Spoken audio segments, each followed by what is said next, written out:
नमस्कार दोस्तों, आज हम हिंदी वर्णमाला के प्रैक्टिस क्वेश्चन लेके आए हैं।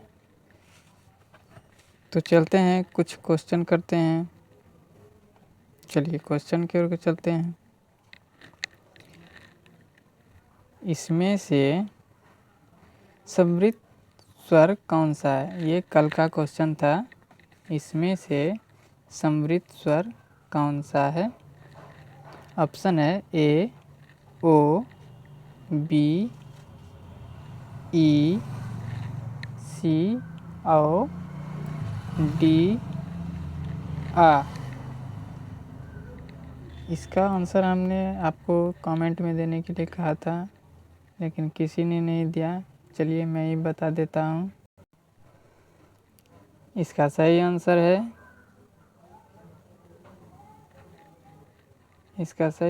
है बी ई। ठीक है, चलिए अगला क्वेश्चन करते हैं। आज यहाँ से स्टार्ट करते हैं। निम्नलिखित में से कौन सा मूर्धन्य व्यंजन है? ऑप्शन है ए प फ, बी ग घ, सी ड ढ। आंसर कीजिएगा। चलिए देखते हैं। देखिए, ये तो हो गया आपका तालव्य, जो तालु से बोला जाता है। तालु से छ जो तालु से बोला जाता है। ये हो गया आपका ओठों से बोलने के लिए, ओठों से बोलने वाला व्यंजन। ओठों से ओष्ठ्य कहा जाता है इसको। और ये जो है ये है कंठ से बोलने वाला, कंठ्य कहा जाता है इसको। ये जो है ये ट ठ ड ट वर्ग जो होता है, ये होता है आपका मूर्धन्य। ये आपका मूर्धन्य होता है। तो सही आंसर आपका हो गया आंसर नंबर सी। ठीक है, मूर्धन्य। चलिए अगला क्वेश्चन करते हैं। निम्न में से क वर्ग का उच्चारण स्थान कौन सा है? निम्न में से क वर्ग का उच्चारण स्थान कौन सा है? ऑप्शन है ए दंत, बी कंठ, सी ओष्ठ, डी तालु। देखिए, यह जो होता है ये तालु से बोले जाने वाला वर्ण जो है ये च वर्ग होता है। च वर्ग, ठीक है। च छ ज, ये सब जो है तालु से बोले जाने वाला है। अब आ गया ओष्ठ। ओष्ठ जो होता है प वर्ग जो होता है, प वर्ग प फ ब, ये जो होता है प वर्ग होता है, ओष्ठ से बोले जाने वाला। और दंत से बोले जाने वाला त वर्ग होता है, त वर्ग। ठीक है। और कंठ से बोले जाने वाला क वर्ग होता है। ठीक है, क वर्ग, क वर्ग। कभी कभी जो होता है ओष्ठ से, जैसे ब, दंतोष्ठ्य जो इसको कहा जाता है, ऊपर का दांत और नीचे का ओठ जो देखिए सटा, तो इसे ब बोले जाता है। ब ऐसे बोल के देखिए, प फ ब, दंतोष्ठ्य इसीलिए कहा जाता है। ऊपर का दांत और नीचे का ओठ जो सटके मिलके जो बोला जाता है, उसे दंतोष्ठ्य भी कहते हैं। ठीक है, अगला क्वेश्चन करते हैं।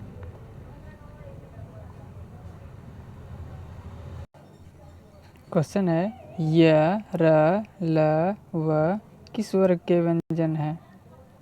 ऑप्शन है ए ऊष्म, बी अंतस्थ, सी दंत्य, डी तालु। य र ल व किस वर्ग के व्यंजन है? ऊष्म, अंतस्थ, दंत्य, तालु। देखिए, उसमें जो होता है देखिए, ये हो गया तालव्य स, ठीक है, ये हो गया मूर्धन्य स, ये दंत स और है, ये उष्मज होता है, उष्मज वर्ण। और ये तालु जो होता है, तालु से बोले हैं चवर्ग जो होता है, चवर्ग, चवर्ग मुख्य रूप से तालु से। और दंत जो होता है, दंत,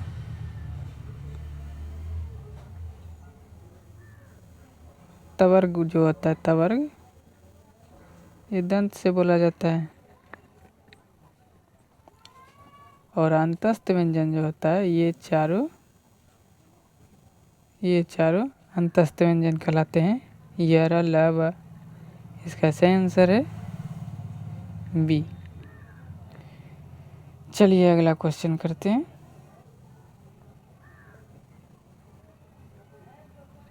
किस समूह के वर्णों का उच्चारण स्थान मूर्धन्य है? ऑप्शन है ए स, ह, च, छ, स, त, थ, द, ट, ड, ढ, ठ, ग, घ, क, ख।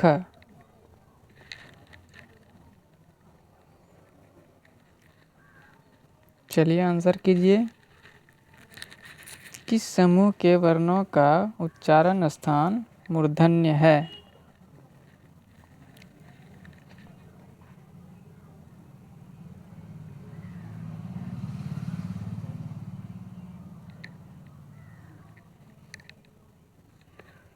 देखिए, ये जो हो गया आपका, ये तो कंठ से हो गया, कंठ से।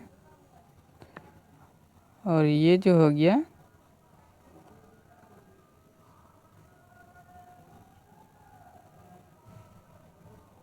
ये तो दंत से हो गया। और ये जो हो गया तालु से हो गया, तालु और कंठ से हो गया। काहे कि कंठ से बोले जाने वाला ह वर्ण जो होता है, ह, ये जो होता है कंठ से और तालु से बोला जाता है। ह बोल के देखिए, ह। तो आप देख सकते हैं इसका सही आंसर होगा ऑप्शन नंबर सी। सी जो होता है आपका टवर्ग, पूरा टवर्ग मूर्धन्य व्यंजन होता है। ठीक है, चलिए अगला क्वेश्चन करते हैं। विसर्ग का उच्चारण स्थान है, ऑप्शन है ए कंठ, बी तालु, सी ओष्ठ, डी अनुनासिक। चलिए बताएं विसर्ग का उच्चारण स्थान कौन सा है? कंठ, तालु, ओष्ठ, अनुनासिक।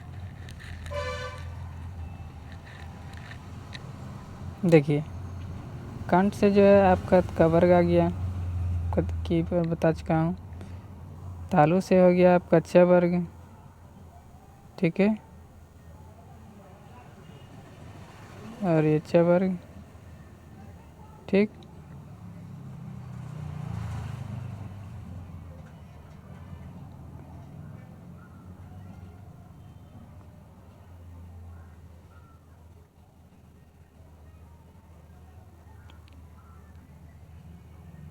और ओष्ठ, ओष्ठ जो होता है, ओष्ठ पवर्ग आता है, पवर्ग।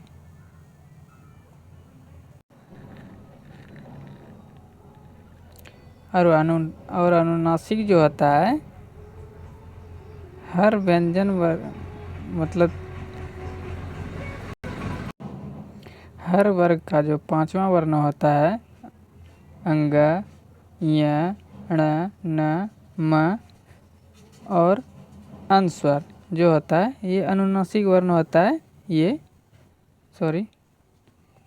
जो होता है ये सब अनुनासिक होता है। विसर्ग का उच्चारण जो आता है इसमें, ये कंठ में ही आ जाता है। विसर्ग का उच्चारण स्थान ये से जो होता है विसर्ग, ठीक है, ये कंठ में ही आ जाता है, ठीक है। इसका सही आंसर है ए। चलिए अगला क्वेश्चन करते हैं। कंठोष्ठय, सॉरी ये तो गलत हो गया है लिखने में, ओष्ठय होगा।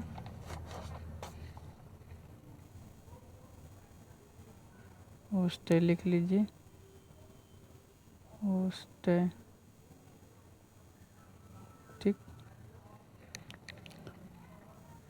आप लोग सही कर लीजिएगा। कंठोष्ठय दीर्घ स्वर वर्ण का उदाहरण कौन सा है?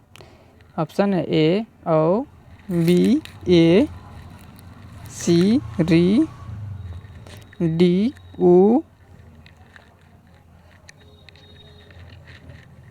कंठ से बोले जाने वाला कंठोष्ठय दीर्घ स्वर वर्ण का उदाहरण कौन सा है?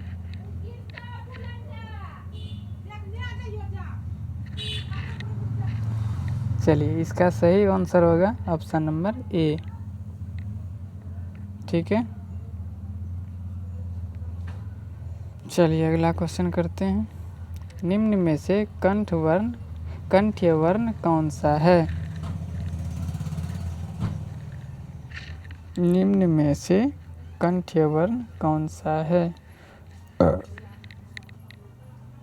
सॉरी, ऑप्शन है ए उ, be a, C E, D E.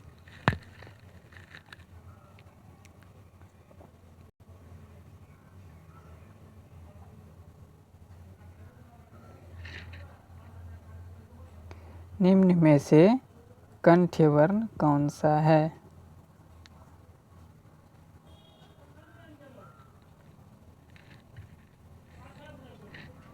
इसका सही आंसर है ऑप्शन नंबर बी, ठीक है। चलिए जिह्वा के आधार पर स्वर कितने प्रकार के होते हैं? ऑप्शन है ए 2, बी 4, सी 3, डी 6।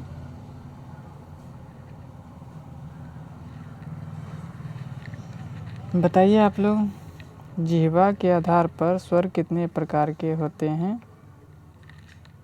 आप लोग बताने का कोशिश कीजिएगा और कमेंट में जवाब दीजिएगा। इसका आंसर आपको कल बताएंगे, कोशिश कीजिएगा आप लोग देने का, ठीक है। ओके, थैंक यू, धन्यवाद।